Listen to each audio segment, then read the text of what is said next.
What's up, Benfica Nation? Welcome to a special pre-match edition of Mr. Benfica Live. And I am here with you today because the Cup final kicks off in 30 minutes or so. Benfica versus Braga at the Municipal Stadium in Coimbra. I'm going to get these lineups up for you right there. There they are. Benfica's 11. There is a surprise. There was talk all week about whether or not Jan Vertonghen was going to be included in the 11. He is fit, and Jan Vertonghen will start alongside Nicolas Otamendi and Moratu. And I just realized I've got the wrong camera on here, so let me fix this for you. And it looks like that one's not working, so let's just stick with the one that is. And this is a great look for a live show. Now neither of them are working. So I'll talk over the background for a moment, and here it comes.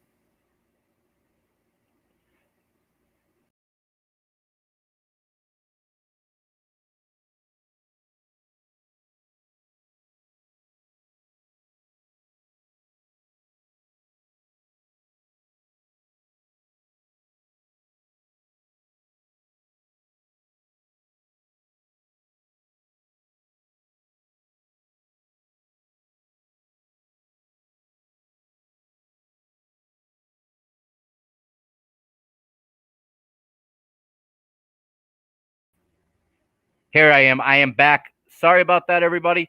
A little bit of technical difficulties. That's just the way it seems to go. And that's how the day has gone. I hope that is not an omen for what is to come throughout the rest of the day.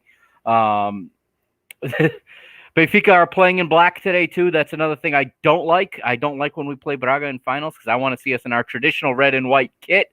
I don't want to see us in the reserve kit, especially when it is black. But I've got a camera malfunctioning, so I'm using the computer camera, so the picture quality is nowhere near where it's supposed to be, but we're going to make a do with it, and we'll go to the lineups. I'm going to start with Sporting Braga right now, okay? And Sporting Braga going with Mateus in goal. They're playing a 3-4-2-1 for the manager, Carlos Carvalhal. They have an average first 11 age of 27.5 years, so they're going to be that's their average age, 27.5. In the back, they're playing with three. Vitor Tormena, Raul Silva, and Nuno Skeira are the three in the back. And then the wingbacks, Wenderson Galeno and Ricardo Esgaio, who is the captain today. Andre Castro and Al Musarati are the double pivot in midfield. Keep a close eye to that Al Musarati. That is a player that many Benfiquistas want to see. That is a player many Benfiquistas are hoping we can sign in this offseason. We'll have to wait and see if that happens. But keep close attention to him. And then in attack, you've got Lucas Piazon down the right, Ricardo Horta lining up down the left, and the striker today for Sporting Braga is Abel Ruiz. For Benfica, like we started to say, and as you see scrolling there at the bottom of your screen, it is Elton Late in goal. No surprise there. The back three, there is a surprise. Like I said, it is Jan Vertonghen is fit and is starting.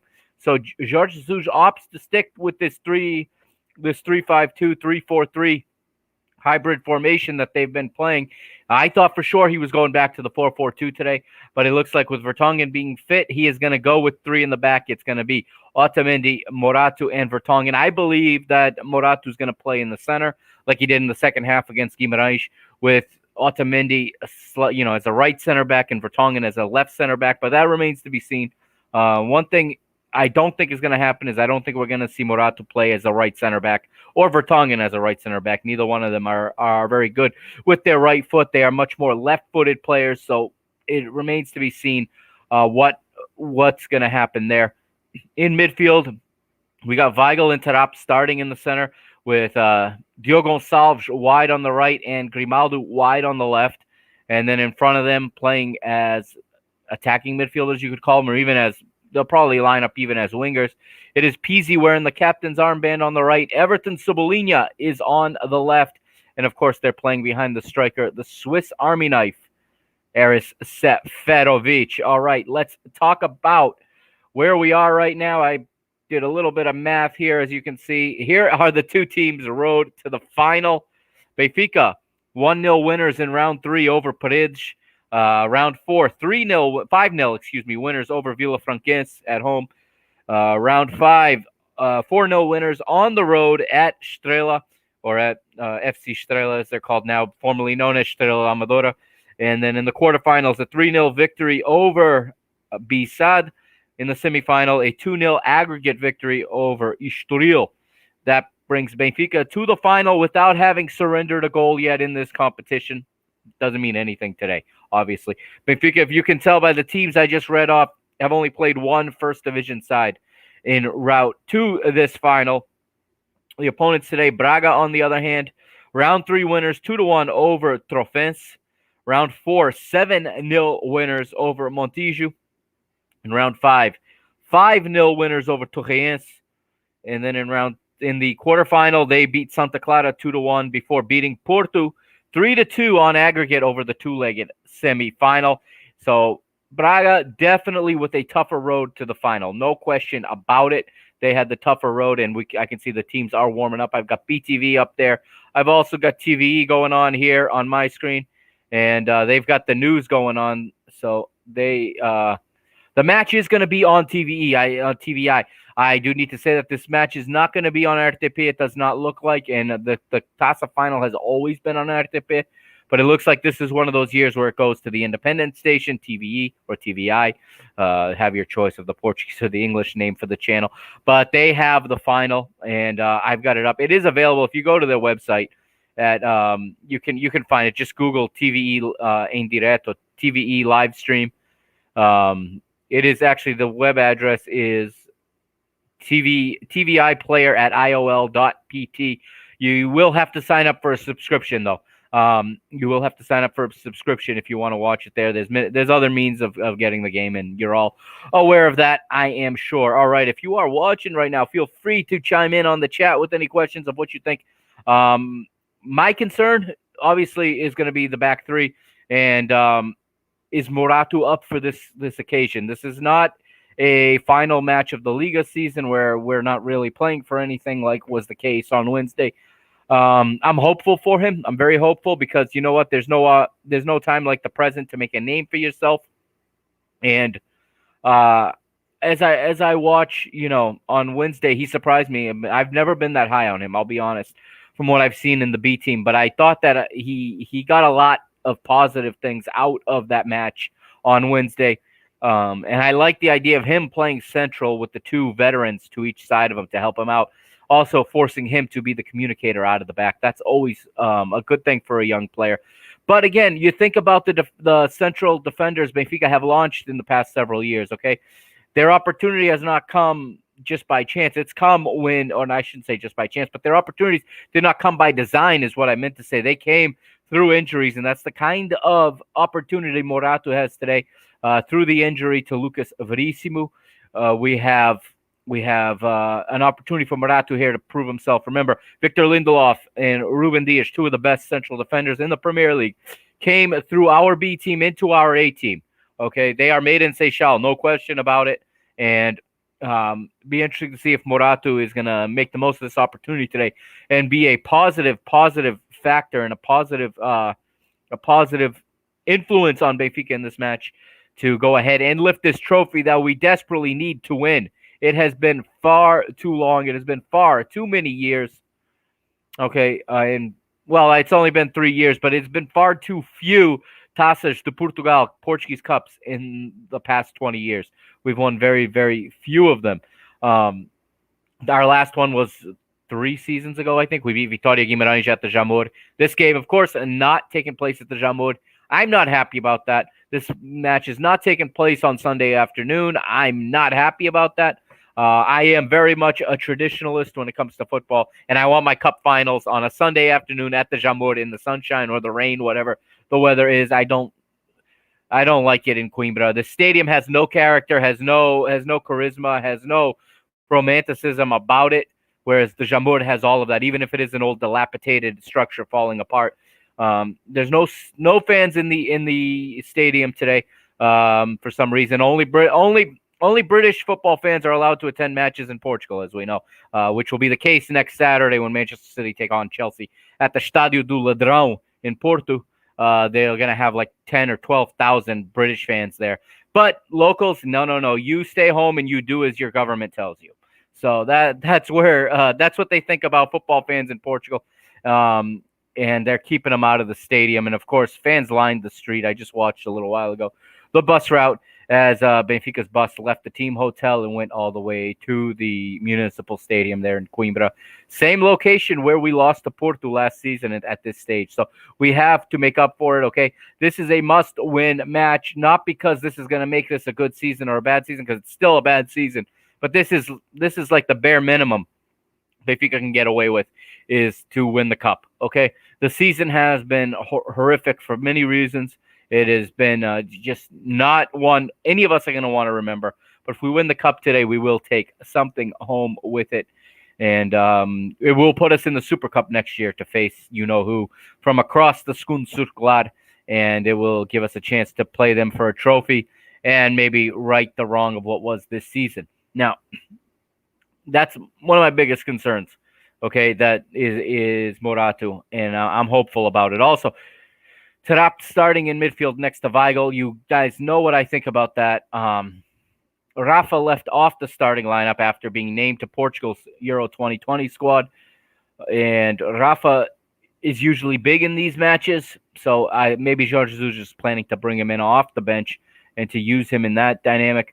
But again, Adel Tarap's defensive liabilities could come into play, or he could go and have another good match like he did against Porto. The problem is when he starts and he plays from the start of the match, like I always say, I get very, very concerned about his fitness and about his ability to, stay in the match. And I think he's concerned about it, and he plays holding back because he's afraid of hitting that wall when he runs out of gas. And when he starts, he's going to play about 60 minutes tops.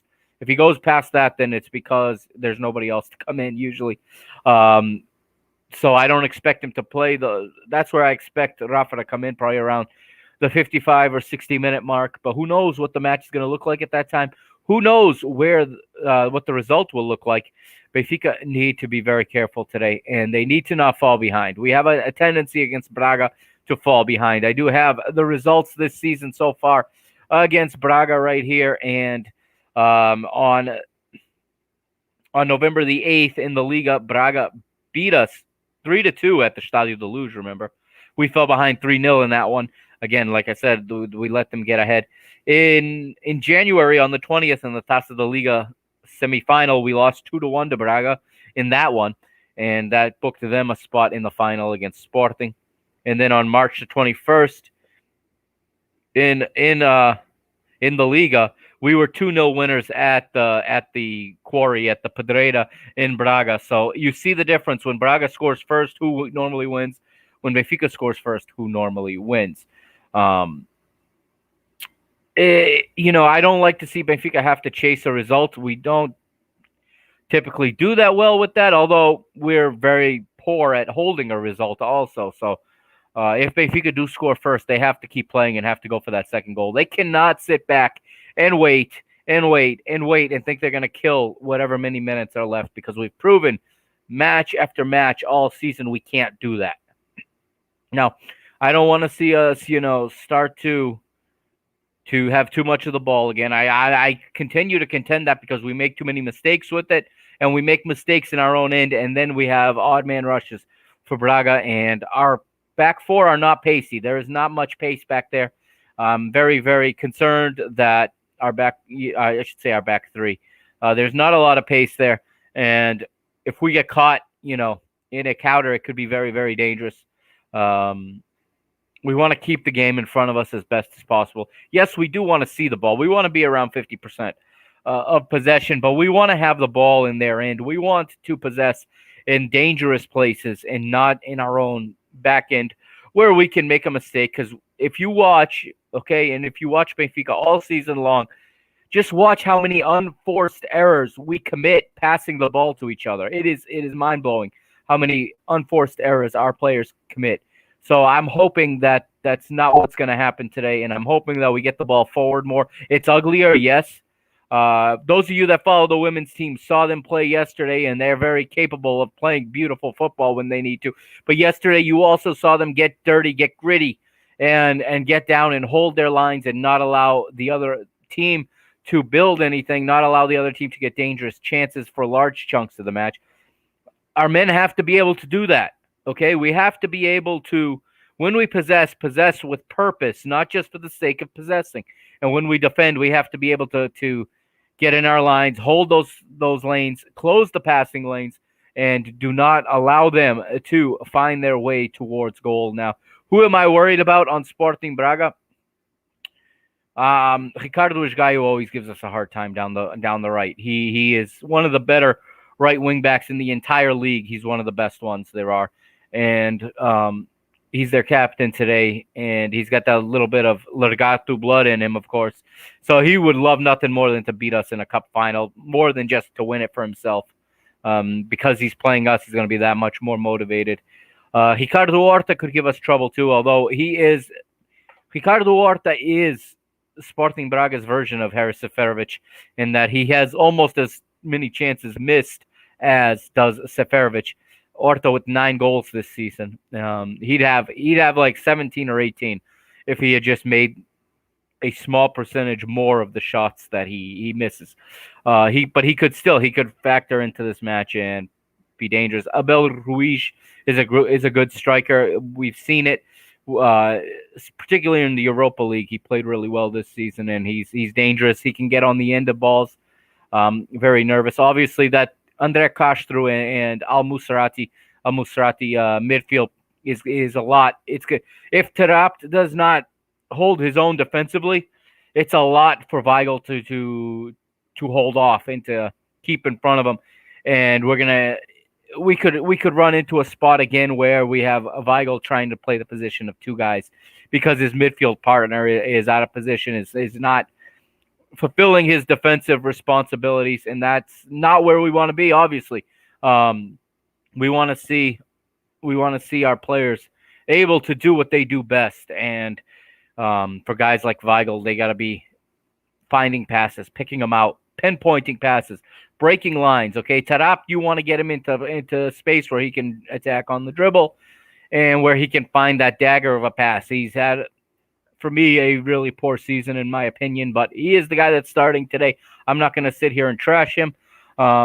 Today is a great day to change my mind, and he almost did it against Porto. So today's a great day to go ahead and change the mind of all the haters, quote unquote, all of the naysayers. And if this Benfica team comes out and gives us a full performance, they will win today. I find it hard to believe that if they perform to their capabilities, that they're not going to beat this Braga team that has been on the descent for weeks. I mean, weeks. This is a team that was in second place at one point this season and then fell, 10 points behind us by the end of the season in fourth place. So I think that this is a match we should win. There's no excuse for not winning. With all due respect to Sporting Braga, we should win. There's no reason not to. The only way they beat us is if we don't play our game and we don't do what we're supposed to.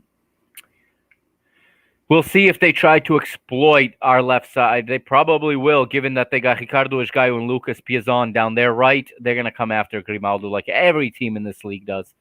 And Grimaldo most likely won't be there. And I don't know how fit Vertonghen is. I certainly don't think he's 100% fit. But I don't know how fit he is, but he's going to be asked to cover a lot of space there as the left center back. If, in fact, he is the one that plays there. I have to think he's playing either as the center or as the left center. And if it's not him, it's Morato. And either way, I think they're going to exploit the space in behind Grimaldo as much as possible. So we have to take care of the ball when we have it, okay? It's not for the sake of having it. It is for the sake of not allowing them to come and attack our frailties. I'm looking for a big game, though, from Diogo Tavares down the right, okay? I'm sorry, Diogo Gonçalves, down the right. And Diogo is been just increasing every match this season. He's just been elevating his game. It took way too long for the manager, I think, to put him in the starting 11. It took way too long to give him that spot. We suffered for week after week after week with Gilberto playing there. I think with Diogo there, we're obviously a much, much better team, and we have much more. We're much more dynamic. And much harder to deal with because we have a valid option down that right. And when he gets back, he's as good a one-on-one defender as there is on the pitch in this match today. Okay, and that may not be saying much because one-on-one defending is going out of the game very fast. It's a skill that is not really valued by the modern game, but I think that if we continue to use him and allow him to exploit the right side of the pitch, Braga's left, that we'll find some success. He can connect well with Pizzi, and he can get forward and allow Pizzi to get into the attacking third, and that's where Pizzi is at his best. We've talked about it this season, especially in the last couple of weeks. Pizzi is at his best in the attacking third, making either the final pass, the final delivery for the Seferoviches of the world, or finding the shot himself and getting on the end of crosses, or beating a guy on the dribble and then getting the shot off. He is still the most efficient finisher we have in this team. Yes, that speaks more to the lack of quality in the team in that aspect than it does his personal quality. But at the end of the day, that is still the guy that is most likely to find the back of the net when you get in the final third. So I'm expecting big things from Pizzi today. Tuning in here, looking at TVE, they're still showing commercials. BTV, on the other hand, is still breaking down the analysis, and there is about 8 minutes till kickoff. So just waiting on this one now. And I do have to say before I forget, and I'd be remiss if I don't congratulate the women's football team, 2020-2021 Liga BPI champions. What a performance yesterday. What a result at Alvalade over Sporting. We sent them home in tears so much that if you watched, you heard me praise how dangerous and how highly I regarded Sporting striker Ana Capeta. And she was sent off yesterday, completely lost her mind. The frustration became too much and then flipped the bird at the Benfica bench. It was quite enjoyable, actually, to see a Largatu, or Largata in this case, react that way, to see a little bit of the frustration on their faces, given what we've been through this season. So congratulations to the whole squad of the Benfica women's team. Champions, well-deserved, going back to the Champions League, and next season it's going to be exciting. The next episode of the Mr. Benfica podcast, episode 115, will be dedicated solely to the women's team, to that match, and to their championship. Now, coming back to this one, again, the first 10-15 minutes could be critical, okay? Benfica are always a much better team when they get on the board early. We've seen that in some matches. We saw that in the Porto matches, both of them. We saw that against Sporting, okay? If they allow the game to settle into a rhythm and we're not further, we're not the team that is leading, or we're not the team in command of the match at that point, it gets harder. It definitely gets harder because once the match settles into a rhythm, we're not quite as good as we are when it's early on and it's frantic. We run out of gas. There's definitely a lack of fitness in this team, but that's a lack of fitness that everyone else is dealing with as well, I think, this season. It's a specific issue to this season, and the fixture congestion and the lack of recovery is I think every team is dealing with their own loss of fitness and their own fatigue issues. So that makes the first quarter hour of the match that much more important. And I'm curious to see if Benfica comes out blazing, or if they're going to come out playing it safe early and to not get caught early, because they have also, inversely, they have also been caught early by Braga whenever they have lost to them. These two teams match up very, very evenly, and Braga is never a team I want to see on the other side of the pitch when a trophy's on the line for us. I'd always rather see other opponents, but yeah, they're here through their own merit, and may the best team win, of course, but may that be Benfica. I mean, we need a trophy badly this year to close this out and to go home with something to show for this season. As the commercials keep rolling on TVI. If you haven't yet, you can go over to their website if you're looking to watch this legally. It is on tviplayer.iol.pt. You can register there, You can get a 1 month subscription and watch the match. There is a cost. There is a cost attached, so I don't blame anybody who goes the other way. And we got some listener comments here. So Grimes OOD or 00D. Everton is going to have a huge game today. I agree. Everton is a guy that can absolutely break Braga's lines. No question about it. He can beat them on the dribble. He can beat them with the pass. We know he can shoot also. He can cut in and fire that right-footed shot coming left to right across the top of the area. I can see Everton Cebolinha being huge in this match today. He has come a long way this season. It's been a difficult adaptation for him, and it would be a real good cherry on the cake if he gets a big performance today, a goal, an assist, and he directly influences the match, and he directly is a reason Benfica win today. We need them to win today. We still got commercials rolling on TVI, so I'm going to keep talking for another minute or so. Again, yeah, the listener says it, or the viewer says it perfectly there. Everton is going to have a huge game, he's predicting. I want to see that. I'm big on Everton Cebolinha, right? I follow the Brasileirão. I have not seen the Everton from the Brasileirão up until about 3 weeks ago in a Benfica uniform, in a Benfica kit. So I hope that this is a launch pad for him, a rocket launcher into next season, where he really goes into another stratosphere and really, follows the path of the Di Marias and the Gaitans that we've had in the past. I think he's got all the ability in the world to be that. So today could be the day where he really, really makes a name for himself, etches his name into Benfica history by helping them directly win a cup. All right. That's going to do it for this episode. Thank you, everybody, for joining me today. It has been a pleasure to bring it to you. Look for the podcast in a couple days. The women will be up first, episode 115. I'm hoping to have that up by tomorrow. I will stream it when I do record it. I just don't know when that's going to be, so you can watch your alerts, okay? You can also, if you're watching on YouTube, go right down there and hit the subscribe button and subscribe to the show. Get the alert so that when I go live, you will be alerted. Okay. Thank you to whoever watched on Facebook, on YouTube, and on Twitter.